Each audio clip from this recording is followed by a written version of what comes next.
The go live button isn't activated. Oh, there it is.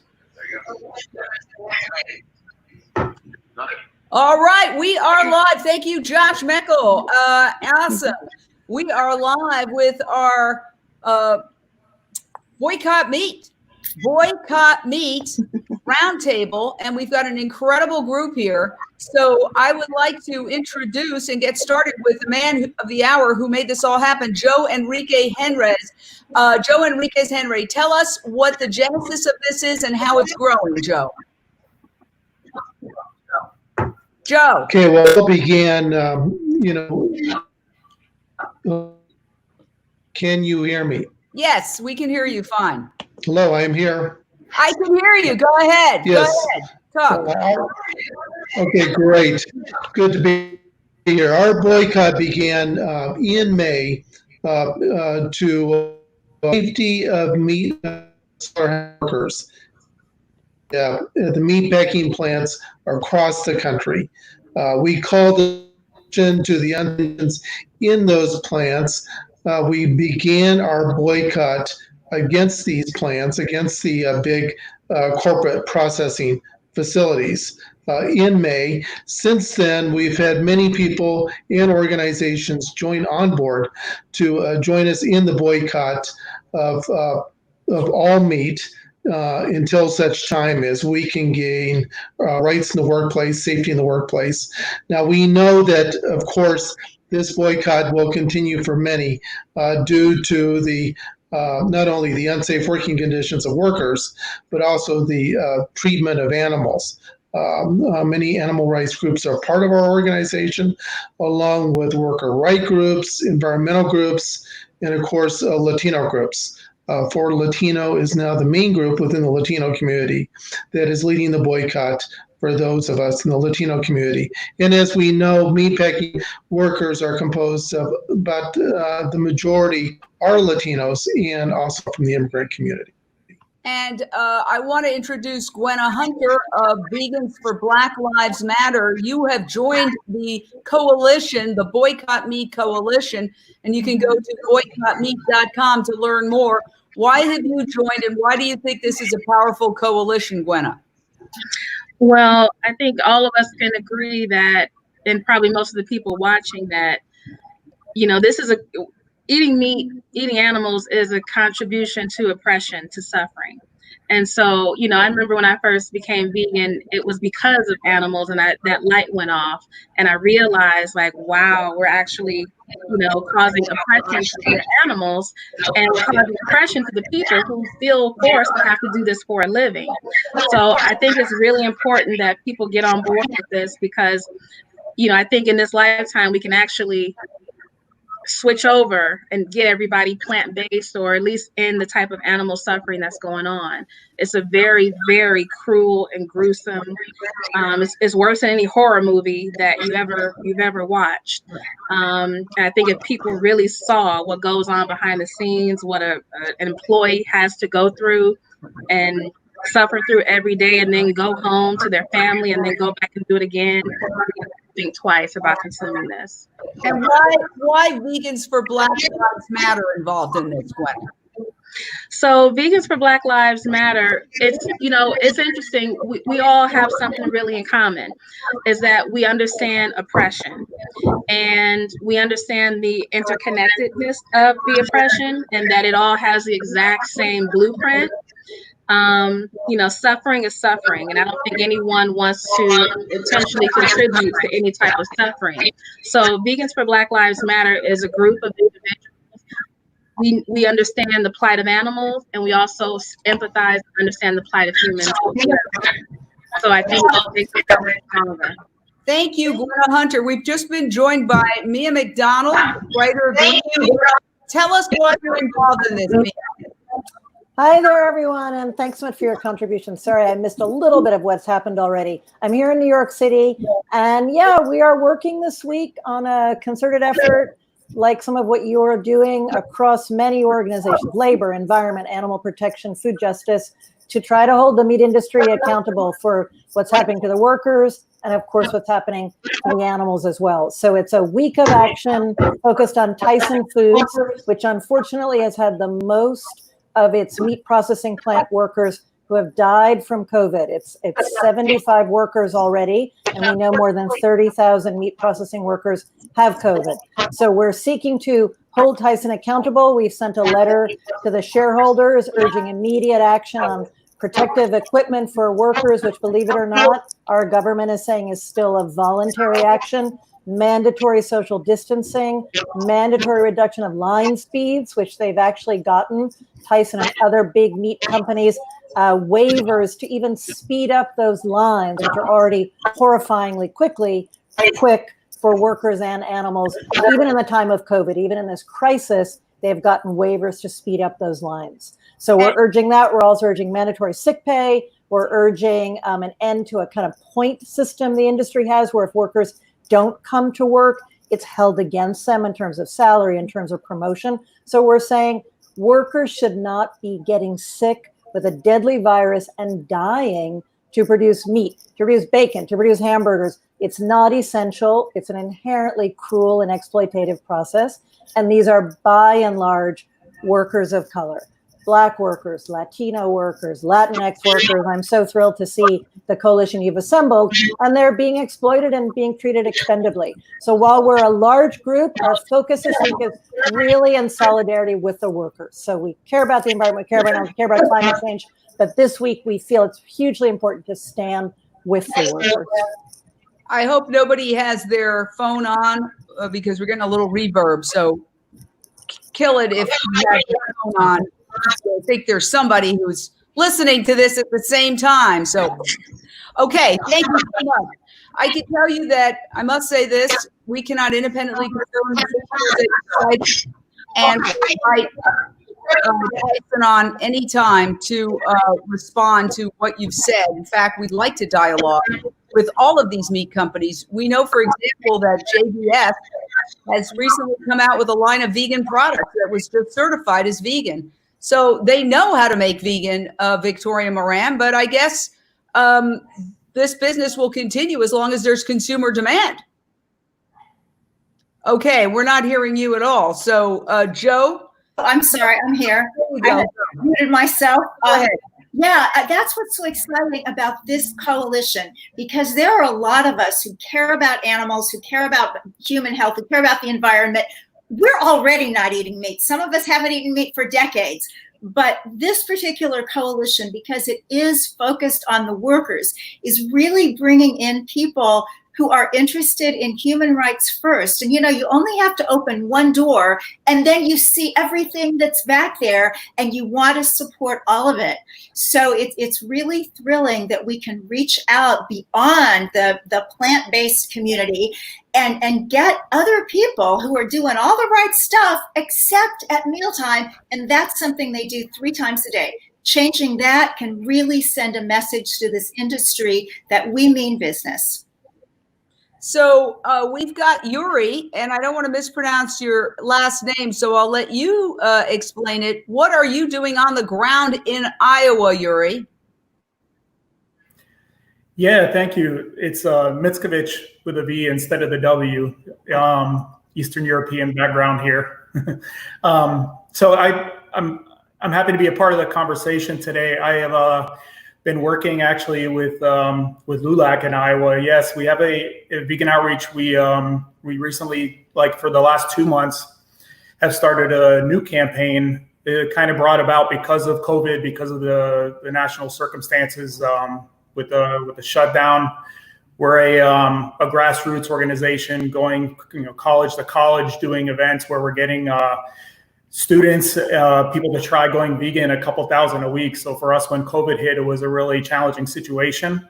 Thanks to some key supporters, though, after that happened, we were able to do more outreach online, which was through a really awesome program we have that helps people go vegan step by step. It's called 10 Weeks to Vegan.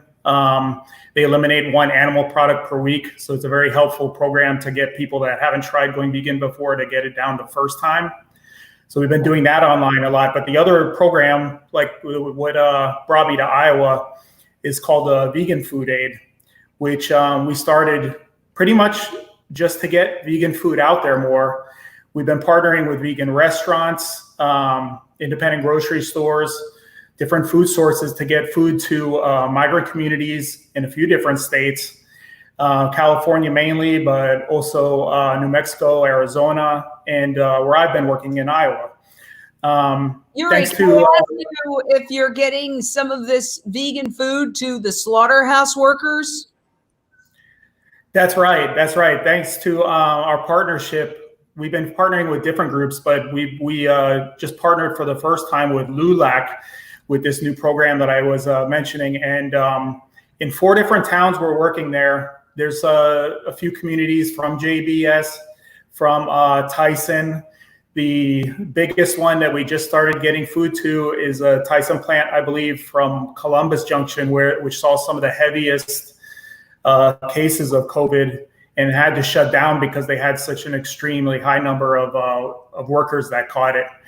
And so that's part of this new program. We just started that town this past weekend, where we got 50 families, vegan groceries. And in Iowa overall, we're supporting about 400 or so families. Not all of them slaughterhouse workers. Some of them have also been affected because of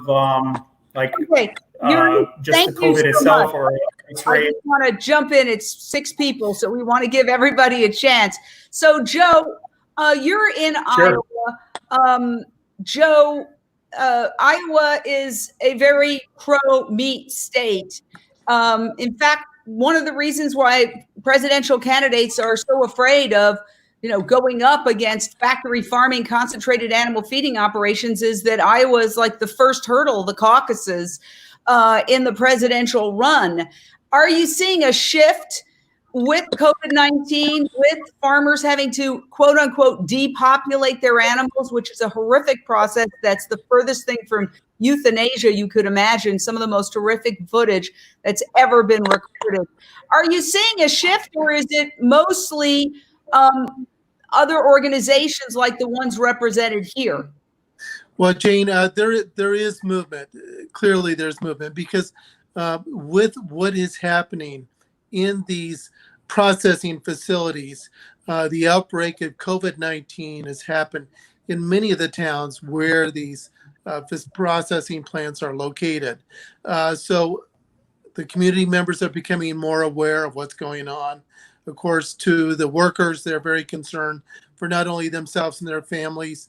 We have even seen just this week, now there is an ad that has been a TV ad that's been produced by one of the one of the candidates who's running for Congress, attacking a Republican member of Congress, Senator Joni Ernst, on her lack of support for the workers in these processing facilities, and just shedding the light on the exploitation of the workers, of the communities. So there is a growing awareness. And of course, the farmers are very concerned, and they have joined our coalition, many of the livestock farmers, for a number of different reasons. But we are having a growing awareness here in Iowa because of the fact that we do have 22 plants that many of which produce most of the meat for the country, some of which produce much for the overseas sales of meat. Now, Mia Mcdonald, I don't know exactly what the Brighter Green focus is, but you are basically diving into this issue as a workers' rights issue, and from that perspective, as opposed to, for example, some of the folks here who are vegans and encouraging plant-based for human health and for animals. So what do you see happening, big picture, in the United States? Because just yesterday, and I can play this for you very briefly, on MSNBC, there was a discussion about slaughterhouse workers dying, and actually the host raised the issue of the safety of the food. I think that's a very brave question. The answer sort of veered off, but there's a lot of people who are actually concerned. If all these people have COVID-19, a lot of them anyway, and they're there sweating onto the meat, is there, I'm not stating there is, but it's fair to ask, is there a health problem? Let's listen to this. If Brandon doesn't feel safe at work, then should the people who are consuming the meat that's being produced in places where workers don't feel safe themselves, should the public feel safe with those products? No, I don't believe so. I think this is just another extension of the what we call the systemic poverty in our food chain. And it's also part of the fact that poverty is a symptom here of the larger inequality issues, the original sin of the racism that we haven't dealt with in our multi-tiered classist environment here in America for hundreds of years. This is symptomatic and systemic, and it has to be dealt with. I thought that was pretty big, that question of should consumers feel concerned about the food they're eating was asked on MSNBC, Mia. I agree, Jane. And I think what this whole crisis has done, the costs have been incredibly high, but I think it has unmasked a lot of the business as usual practices of the meat industry and the dairy industry too, for that matter, in terms of how exploitative they are and how lacking of concern for certainly the animals, but also, human communities. So back to your question on the food safety aspect. I mean, we really are an organization, Brighter Green, that works where environmental and animal welfare and rights issues intersect, largely in a global space, actually. I'll mention that in another minute. So on the food safety, I don't know, right? And of course, you're doing a service providing good information, good dialogue to your viewers. I have seen a few different things. I mean, I think to be concerned, to be raising those issues is important, but whether it means people who do eat meat, and I'm an ethical vegan too, have a risk of COVID, I don't know. I mean, again, the meat is often processed. It's often transported over long distances. It's wrapped in those shrink wrap packages. So we forget about the animals and we forget about the workers, frankly, where it comes from. So on that question, I don't know. But let me just say one very briefly, because we have a lot of great people here, and I certainly don't want to take up too much time. But our coalition now has 120 organizations. So as I said before, some of them really come from an ethical vegan perspective. Some of them come from environmental perspective. A lot of them come from animal welfare, animal rights perspective. But we felt like the human suffering, the expendability of the workers, the fact that some of the workers are undocumented, some of them are recent immigrants. They have very little power in our society. Of course, movement for Black lives is essential and so crucially important. We felt we wanted to stand with workers. That doesn't mean we can't talk about, or we aren't talking about, depopulation, which is a travesty. But what I have to say is this just shows the wild unsustainability of this industry that is so big that may have to slaughter 10 million pigs, who knows how many chickens. And unfortunately, a lot of the animal welfare groups who are part of this coalition said there wasn't another good solution.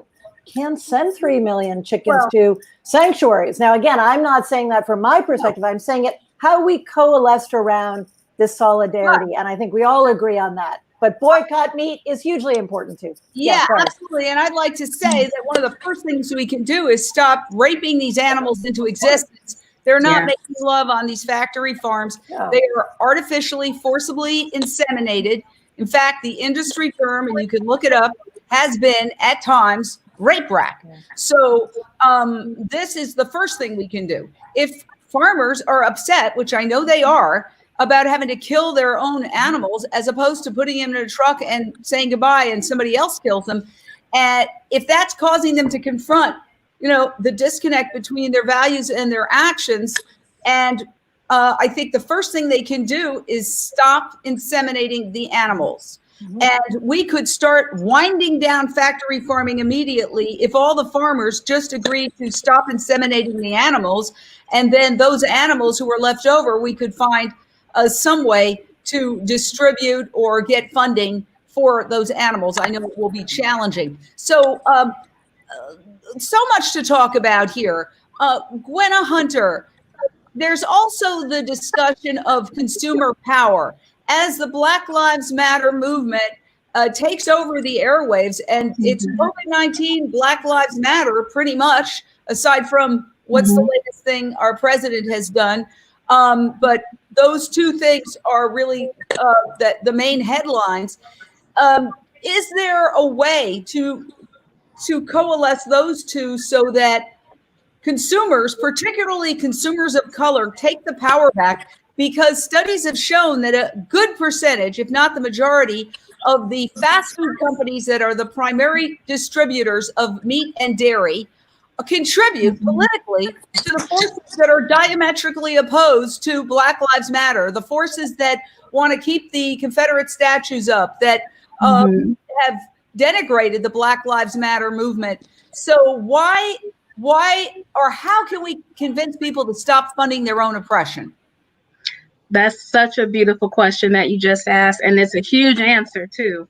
I know one of the things that we're doing over at Vegan Outreach is that we are working with communities of color, and we're providing fresh organic produce. We're providing vegan hot food, and they're now able to see exactly how to cook certain things together. They're saying that, they can have their favorite soulful meals without the animal cruelty in them. Education is definitely key. Utilizing social media to show different types of foods that still look like and replicate the type of foods that you're used to eating, but it's actually, instead of it being fried chicken, it's actually fried oyster mushroom, which is something that we did last week and introduced to the community. One of the things that was really sad and heartbreaking that really brought my attention to what was happening with COVID and with human rights, with one of the meat packing plants. There was a lady named Annie Grant, and she was an African-American woman, and she had worked for one of these plants for 15 years, and they said she never missed one single day. And she was taking some time off because she didn't feel well, and she got called back into work. I believe she had between 5 and 6 children. That I'm not 100% sure, but she had quite a few children. And she went back into work, and she ended up testing positive for corona, and she died. Oh my God. She was 55 years old. And it's like, it's such a sad story, because it's like she passed away, because she worked inside of a meat plant. And then for people to still consume the meat, if all of a sudden there was an outbreak with mushrooms and they're like, oh, all the mushroom farms got COVID, I'm not eating mushrooms anymore. So it's like we also have to utilize our common sense as well and stop putting our taste buds first. Absolutely. Victoria Moran, are people, consumers, do you think, making the connection between what the nightly news, whether it's the Rachel Maddow show or the clip I just showed you, talking about the slaughterhouse, thousands of them getting sick? I think it's something like 26,000 all told in more than 300 slaughterhouses around the country. And some of them dying. Joe Henry Enriquez cited a very reliable source as saying 95 have died approximately, and that could be a lot higher. Is there a sense that consumers are now seeing it as a moral issue, an ethical issue as to whether they should eat these products? Some are, and we're certainly seeing more in the press and in the media. Since COVID, we are seeing more about all the reasons why raising and killing animals for food is a really bad idea. The contribution of meat eating to the underlying conditions that make COVID more difficult, and now certainly what we see in the slaughter plants. I think that the problem is we really need to get grassroots out there to our omnivorous friends. And so those of us who are vegan need to get out of the vegan bubble. We need to talk to our neighbors and coworkers and relatives and not just be the vegan. We can't be other and really work with this. We need to talk about what is going on. What is going on is people are dying, the planet is dying, and the animals are dying. So I think if we can focus, even the single beautiful life that Gwen brought up, this was one person. If we could just even focus on one person, because sometimes Well, it's look hard at for us this to one think of person. 90. Look at this one person. And Joe, you got me this photo. This is a woman who worked for a plant. We don't need to go into exactly which, but it's your understanding that you're pretty sure that this woman is a slaughterhouse worker, Joe? Correct. This is a slaughterhouse worker from Colorado. This is just a terrible situation. Here, these workers were not acknowledged for what they were feeling. They were feeling ill. They were not allowed time off. They were not tested. And this is what happens. And it's going to continue until we get government intervention to make mandatory many of the things that have been recommended by the CDC and OSHA at these processing facilities across the country. Too many governors are not enforcing these recommendations. Congress needs to make them mandatory. There is legislation out there. There's legislation, part of the HEROES Act, which was put forth by the House of Representatives. It's now being discussed in the Senate. We need enforcement immediately to stop the killing of these workers. These are Chernobyls, these facilities across the country and in many other countries. They are unsafe. They need to change. We need to decentralize the way in which things are done. And of course, the education about animals, how there needs to be alternatives to what we eat. Clearly, plant-based foods needs to be the way to go. We need this transition, and we need it now. Now, let me ask, I'll ask Yuri, you're on the ground feeding vegan food to people. Do you think there's been a shift in consciousness? I'll give you an example. When the Beyond Meat IPO occurred, the initial public offering was the most successful IPO since the 2008 financial crisis. And a lot of people that used to roll their eyes at me, now that, it was making money, they would come up to me and go, oh, wow, that Beyond Meat, huh? Wow. They had a total shift in consciousness because by their value system, because it could make money, it was somehow legitimate. And it shifted their thinking. And some of them have now told me that they're on their way to being plant-based. I don't care what any port in a storm. But do you see the same thing with when you're on the ground that people are aware in Iowa, for example, that there are slaughterhouse workers dying and that maybe that is making them more open to the idea of going plant-based? Yuri. Yeah, I definitely think so. I believe so. I'm sure they're seeing the news. That's something that like everybody is being influenced by now. These communities too, I think like they are catching on that their health is an issue. That's something that's like on a lot of people's radar. On the ground in Iowa, what I was actually very pleased to see was like walking into the supermarkets that we've been going in to work with to get food to these families. There was already 3, 4, 5, 6 different brands of vegan meats and non-dairy products already in these stores flying off the shelves. One supervisor of a Hy-Vee supermarket there is one of the main ones we've been working with, said he was offered a Beyond Meat deal to get a pallet of it for the holidays coming up. And he told me he wishes he had got more than one because it flew off the shelves so fast. Where is that happening? What state? This is in Iowa. Iowa. What I just saw the past few weeks being there. So these are the towns that these factories are in. They have the products like I'm saying, like Beyond Meat, Tofurkey, the Morningstar, Boca. All these brands familiar to all of us are available there and prominent in the stores. And from what I said, like the managers there telling me that they're going off the shelves fast. So that's a sign right there that there is a lot of awareness, whether it's coming from health concerns or whether it is awareness for animals of the environment. People are acting on it, which is, I think, the important thing to consider. Now, we definitely are seeing it. Yeah, I want to put this one up because there's so many headlines. Tyson's Foods chairman warns the food supply chain is breaking. Now, that was just a couple of days before and many feel that it inspired. He put up national ads in newspapers across the country saying, "Oh, the food supply is breaking."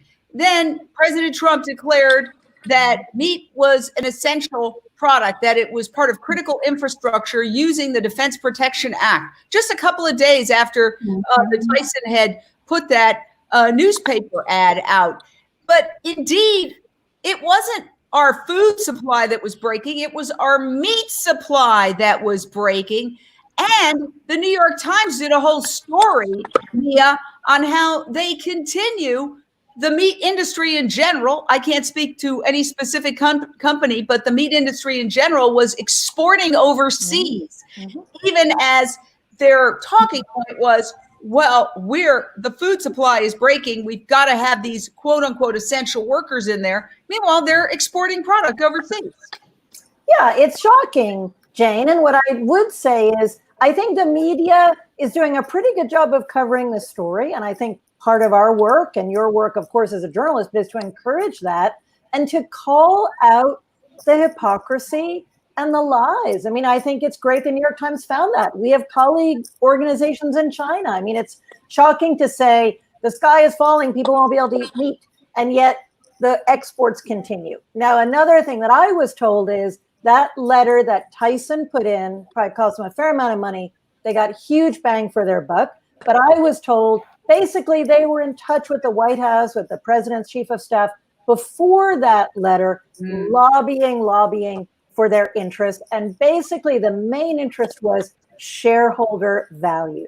They felt if meat processing plants were closed, if COVID was known to be as extensive as it is, that their share value would drop. And that's where I think the consumer side is hugely important, as we discussed, but the policy side, we see our government is effectively abandoned enforcement.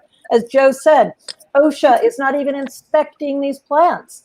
Workers are encouraged, file a complaint. OSHA's doing I will say this. Inspections.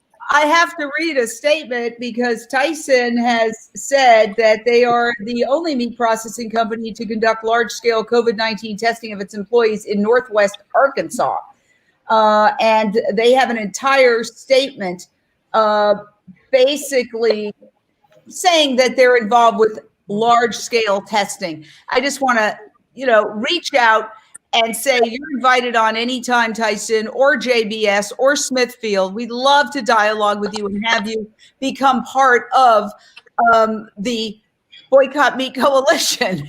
Well, testing is one thing, right? But the point should be to protect workers from getting infected with COVID. We're all trying to protect ourselves from getting infected with COVID. So sure, testing, okay, but where's the protective equipment? Where's the 6-foot social distancing? Why are they lobbying to get the line speeds even faster, which basically requires the workers to be bundled together? Why aren't they making these protections mandated as opposed to voluntary? And that's where I feel like the outrage for the animals, because it's incredibly horrifying what's happening to them, and for the workers. But basically, our government has almost washed its hands of this, even as the pandemic rages. Well, and we know that Cory Booker and Elizabeth Warren have now proposed a bill to shut down large-scale factory farming by 2040, I believe is their date. It's a long time in the future, and obviously it needs to be done sooner. However, it's a great first step, Gwenna Hunter, that Cory Booker and Elizabeth Warren are proposing this. Do you think now, because I personally have felt that Cory Booker aside, who's a vegan, the Democrats and the Republicans have been equally see no evil, hear no evil when it comes to the meat industry. They've both been bad. Some may be worse, but I thought it was a breakthrough that Elizabeth Warren joined Cory Booker in suggesting this, Gwenna. I was really shocked because prior to that, I know that Elizabeth Warren was like pro-dairy. And so when I saw that, I was like, I don't know what happened or what the backstory is, but that was a relief. Yeah. And I think that it's becoming a political issue in a way that it wasn't before COVID-19. And I don't know who wants to jump on board with that, maybe Joe Enriquez Henry, I do believe, because I've been trying to wake people up for a long time to the fact that animal agriculture is a leading. Now there's a new white paper that argues the leading, but it is at the very least a leading cause of global warming. It's the leading cause of habitat destruction. We see that with the Amazon, 20 times the size of Manhattan's destroyed since the first of the year to create primarily cattle grazing land. And that's in the New York Times, that it was for cattle grazing. They used that in the first couple of graphs. And obviously that means wildlife extinction. And of course, mathematics. We're 7.8 billion humans. We're killing 70 billion land animals every year, not even including fish. It's highly inefficient when farmed animals eat 3/4 of the soy produced. So all of this was falling on deaf ears. And now with COVID-19 and the slaughterhouse workers dying, it seems like it's almost giving people permission to talk about the horrific impact of animal agriculture on a whole slew of aspects, like including our healthcare and our terrible health, Joe. Yeah, Jane, I mean, clearly the virus is going to continue to build at these facilities. It's going to be amplified. It's increasing now. We see it in Iowa. One community in Iowa, 1 out of every 12 citizens in the community has been infected by the virus due to 2 Tyson plants in that community. So we know that this is going to continue. It's not going to end. It's just going to get worse. These big corporations are not going to be able to hide the fact that they have facilities that are killing workers. And these workers are from communities of color. Their families are being impacted. Communities are being impacted. Elected leaders will need to be speaking up. We've had some in Iowa, others across the country. We've even had the governor of Washington State speak up, requiring mandatory inspection, testing of workers. And clearly testing is where it's going to have to be. It's going to have to be done in the public sector to really give proof, to give evidence that the virus is continuing, is incubating in these facilities and killing workers. And of course, it's a healthcare issue because these workers, once infected, have a high chance of ending up in a hospital, having to spend tens of thousands of dollars for hospital care. Hopefully, they can get out alive after being infected by this virus. But this is going to continue. There's going to be lots of opportunities for us to be speaking about this on the grassroots level. We need to do it. As Victoria indicated, we need to educate the public. There will be opportunities in every community where there is a processing facility.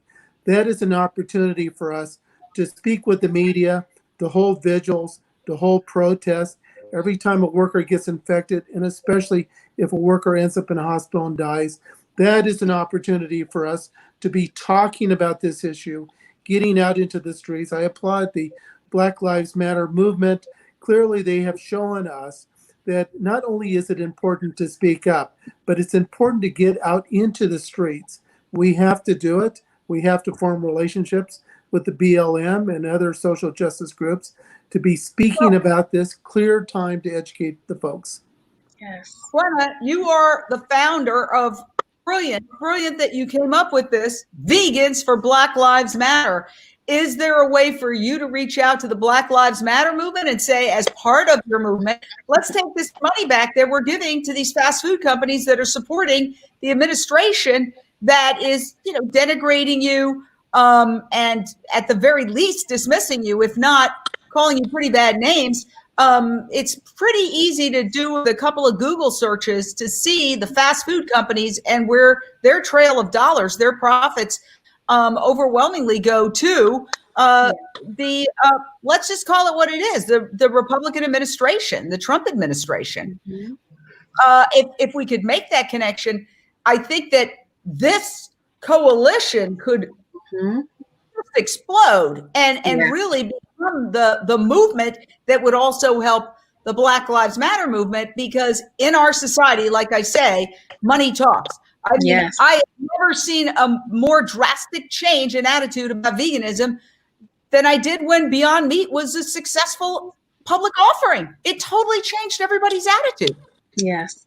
And same thing with standing up for injustice. I've never in my life seen this much unity and this much, where people are empathizing and they're listening and they want to help. I've never seen anything like it in my entire lifetime. And yes, we're actually, I can't go into detail, but we are actually creating a partnership with Black Lives Matter in Los Angeles. So yeah, I can't go too deep. Yuri knows I'm going through this right now with it. So, but we are working on getting a trustful relationship with the Black Lives Matter community here in Los Angeles. And I wanted to actually just add something. Back in May, Time Magazine had reported the fourth USDA inspector who they work on the floor had died. And they were trying to keep it actually really secret and died of COVID. But they were trying to keep it really secret as to like how they got the disease. And I feel like that's really important to discuss. And maybe the USDA may want to, create some type of change to have, because that was in May. So I don't know how many have passed since then. But to have 4 inspectors die from COVID that work on the floor is really shocking. Yeah, again, I in all of these conversations do not have the capacity to independently confirm all the things that everybody has said, but I do know the Midwest Center for Investigative Reporting has confirmed that approximately 95 slaughterhouse workers have died. And what was the number? Something like 23,000 have come down with COVID-19? 26,500. Yeah, so there's another site that is charting it. It's from the Food Environment Reporting Network that actually has more than 30,000 who've come down with COVID. Wow. And actually 127, I just checked before the show, have died. Those are meat processing workers or other people who are picking vegetables and fruits. They've also come down with it, but the majority in the food chain are meat processing workers. And if I could just say one other thing, I love what Gwenna said and what Phil said and what everybody has said. But another thing I feel is very important about the listening, as Gwenna said, building coalitions across movements where we have different interests, but we can have a common goal, this is also building for the future. We need to be building political power, policy outreach, sure, education of the public, but these are coalitions that the time has come for them. And I think that's why it's crucial the work many of us are doing to bring together labor groups, Latinx groups, Movement for Black Lives, animal rights and welfare organizations, climate change organizations, because this is an issue that affects all of us, and it's riven with injustice, racism, huge power inequalities, and Jane, as you said extremely well, it's destroying the planet and it's destroying our health. So it's a horrifying situation that we're in. I don't want to downplay that,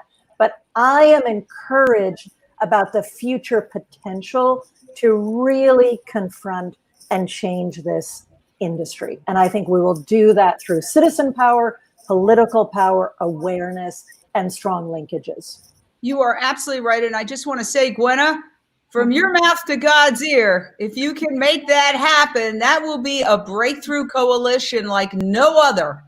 Yes. Because it truly would be justice for Black Lives Matter and for other people of color, the Latino community, in a way that would also make everybody healthier. Yes. At the same time, not just a political win, but a health win. What an amazing, I would call it strategic move to join forces. It would be powerful. And I see you at the center of it, Gwenna. Yeah, well, Yuri, we had a conversation this morning and I'm like, if anybody can make it happen, you can, my dear. All right, let's have final thoughts. I know you're all very busy. So let's start. Yuri, your final thoughts as we wrap up this Boycott Meat Roundtable. And by the way, go to boycottmeat.com and sign up now. More to come. Go ahead, Yuri. Yeah, it's been a really great conversation. I mean, like this group that is working on this is so large and coming from so many different directions. it really gives me hope that we are going to pull this together and that we are going to actually like change things for the future. So we actually have a future, right? That's one thing is I feel really hopeful about is all these different organizations working on this. It's getting into the media now, like you said. People are actually looking for the food in the stores, even in Iowa, even in other states that I've worked where you wouldn't expect to see it. So things are changing, but like I think it's so key to keep the awareness growing, grassroots, to get people, our neighbors, people in our communities to learn about this issue so that they can actually, make a difference themselves, to show them how easy that is. And together, that's the way that that's the way we're gonna make real change. So I'm very hopeful. All right, Victoria Moran. Thank you, Yuri. Victoria. Yeah, well, we need to get the boycott meat hashtag everywhere. And we need to get those mugs and baseball caps coming as soon as we can too, because this needs to become something that all thoughtful people are doing. Mm-hmm.